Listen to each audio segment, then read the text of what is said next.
Рисовая лапша с брокколи – вкусное блюдо и на обед, и на ужин. Хорошо вымойте брокколи. Разделим его на соцветия плюс-минус одинакового размера. Кусочки делайте не очень крупные. В кастрюле закипятим воду, примерно литр, предварительно посолив ее. В это время возьмем лед и добавим холодной воды. Это нужно, чтобы быстро охладить брокколи. Этот вид капусты очень вкусный и важно его не переварить. Засыпаем брокколи и варим его на среднем огне. После закипания не более 3 минут. Время прошло. Сливаем воду и высыпаем капусту в ледяную воду. В описании под этим видео оставлю рецепт рисовой лапши с овощами. В нем я подробно рассказываю, как подготовить лапшу. На это нужно 5-7 минут. На разогретую сковороду наливаем растительное масло. Морковь моем, очищаем и нарезаем соломкой.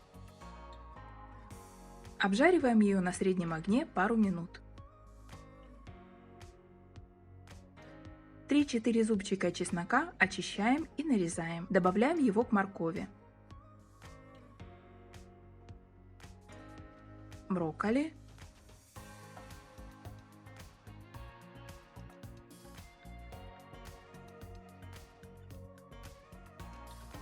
Мед.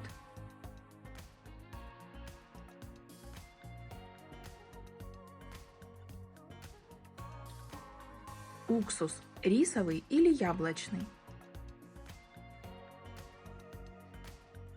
Соль можно заменить соевым соусом. Здесь самое время добавить ваши любимые специи.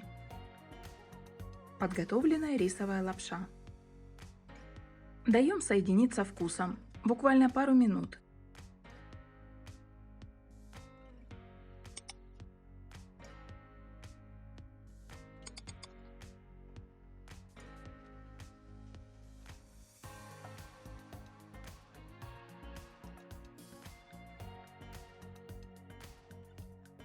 Рисовая лапша с брокколи – простое, быстрое и очень вкусное блюдо. Приятного аппетита!